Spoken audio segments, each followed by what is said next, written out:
I used to absolutely suck at fly fishing, and honestly, I was just really, really bad. And here's what I would tell myself going back. I have 10 tips on how to get better at fly fishing. If you're not catching any fish, or you're frustrated, or you see other people catching fish on the river every time you go, but you're not getting it done, here's what you need to do. The number one thing to realize is that it takes time to get really good. If you have one guy on a river or a lake who's just absolutely crushing the fish, it's probably because he knows that section of that river because he comes back to the same spot every single year. They've been doing it for 15 years. It just takes time. The more time you put into it, the better you're going to be. It's just that simple. So if you're watching a lot of videos and you're not catching any fish, it's because you're spending too much time watching videos about other people catching fish.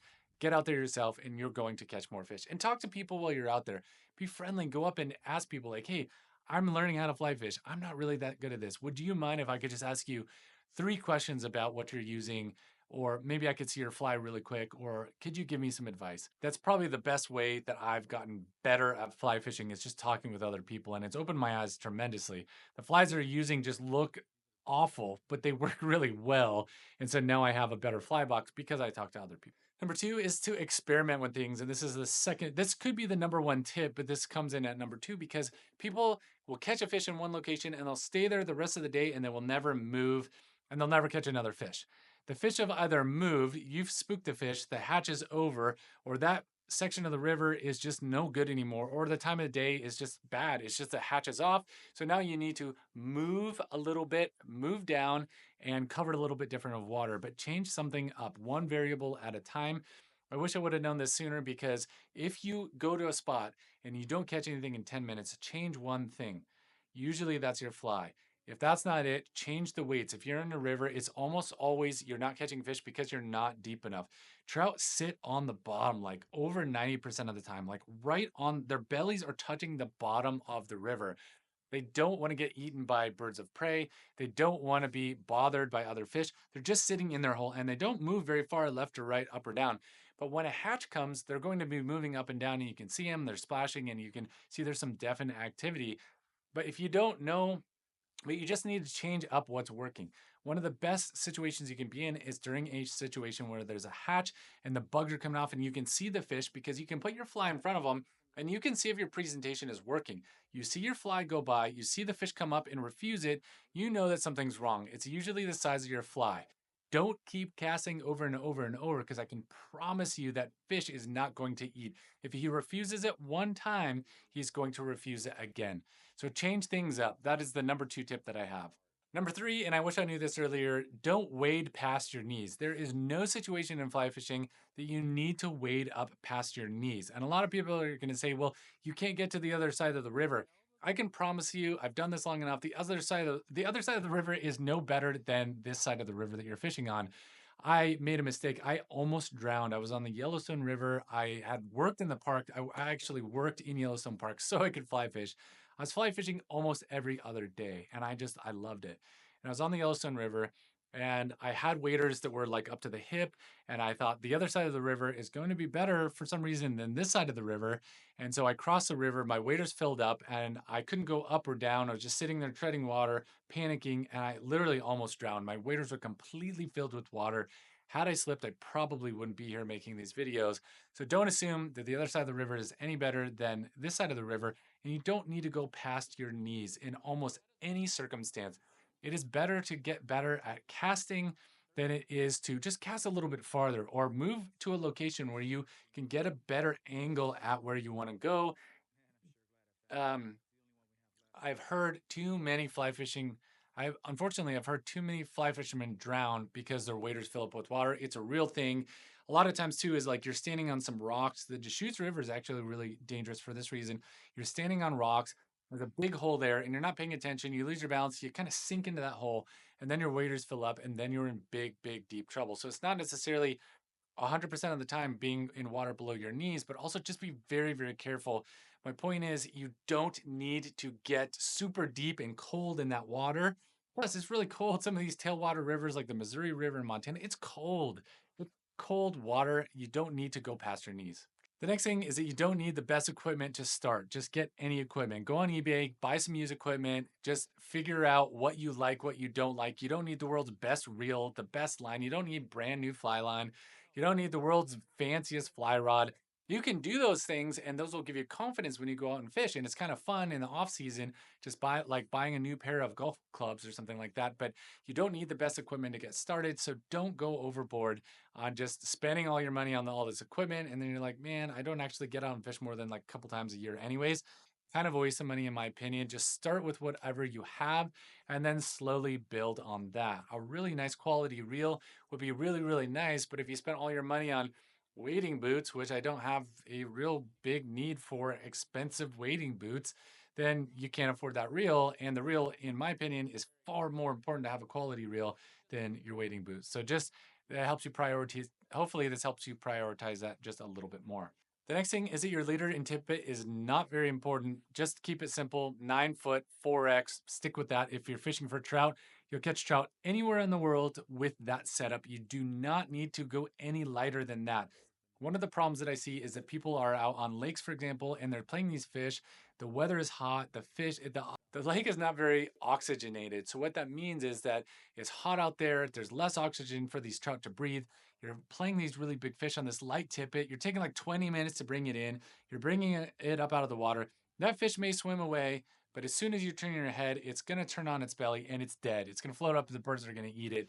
It's not a very good situation. You can really, really stress fish out unnecessarily. It is better, in my opinion, to have 4X tippet and be a little bit more forceful. You're not going to snap them off. Trust me, that's 6 pound test. 4X tippet is almost 5 or 6 pound test. Horse those fish in a little bit. Just be a little bit more aggressive. You're not going to break them off if you do it in the proper way. And you're very, very good at landing fish and bringing them in. Get them in the net, keep them in the water, let them go as soon as possible. Don't take them up out of the water for a really long time. The tippet is not necessary. The lighter is not necessary. The lighter tippet, anyways, is not necessarily better than heavier tippet. Another thing is fish in the rain. Don't be scared of fishing in the rain. It's cold, it can be miserable. Some wool gloves can go a long way because they're warm, even though it is wet outside. But sometimes my best days fly fishing are in the rain when it's just soaking wet. I've got so many more fish because everybody leaves in the rain and the fishing is generally better. Light rain, you can have like these bugs just popping, mayflies popping off everywhere. The fish are just going to go crazy. It's like a feeding frenzy. When it's bright and sunny, it can actually make the fishing bad and drive those fish deeper, whether it's a lake or river. Those fish are just going to hide from the sun because they don't. Oh, yes. Oh, that was cool. Oh, it's like strip, strip, bam. They can't see. Also, fish don't have eyelids. So in the sun, it's really bad because when they look up, they're just seeing a bright sun and it is glaring down in them. So they definitely don't like to look up as much and they're actually kind of down deep. They can still feed down deep, but when it's cloudy and dark outside, early in the mornings, late at night, especially when it's raining, the fishing can actually be really. The next thing is that use technology. When I steelhead fish and I'm fly fishing in rivers or gear fishing in rivers, I'll actually mark a GPS on my onX or just on my phone. You can do this directly on places that are really, really good. So if I have a fishing hole that's really good, I can come back and say, hey, this is a really good salmon hole. So I can come back here in the fall and I can catch fall Chinook here because I marked it on my phone. It also helps you not get lost as much, especially if you're parking in one location and you have a long way to walk. Another thing is if you're fishing in a lake, use a fish finder. They're incredibly helpful. Not necessarily to find or locate fish because the fish a lot of times are right below you or right next to you. It's to get the depth, and the depth fishing in the lake is the most critical piece of information that you need to know. How deep are those fish and how deep is the lake that you're fishing? A lot of times, if you're fishing 8 feet, you need to put your fly about 6.5, 7 feet down there because in the summer you have all these weeds that grow. So you may be saying, hey, I'm fishing 8 feet deep, but you're actually sinking it in the weeds. And you take a look at your fly, it's got just a bunch of moss on it or a bunch of weeds on it. The fish are never going to see your fly because if you're 7.5 feet down, you're just fishing inside of the grass. So use technology. It's there for a reason, and I think that'll help you out a lot. Another thing is don't get too caught up in how many fish you catch with how good your self-worth is. I've done this personally a lot where I'm like, I suck at fishing because I didn't catch a lot of fish or I didn't catch the most fish or that guy over there outfished me. Use it as a learning experience. If you're just getting your butt handed to you and other people are catching fish, just go ask them for help. That is the best way to learn how to get better at fly fishing and how to catch more fish is just talking with other people. Be nice, be polite, don't crowd them, don't fish right next to them, but go ask them and say, hey, you are catching a lot of fish and give them compliments and kind of lead that conversation. And you're going to make a friend. You could make a friend that you can now tag team learning how to fish that particular river or lake for the rest of your life. Generally, people are very, very nice, but don't go in there and just spy on them and try to figure out what they're using by crowding them. That is a recipe for somebody to get really, really mad. And they should get really mad at you because you shouldn't be doing that. But and the last thing is one of the most important things that you can do is work on your casting. If you are a good caster, you're going to catch more fish. And some people argue this point that casting farther is actually going to catch you more fish.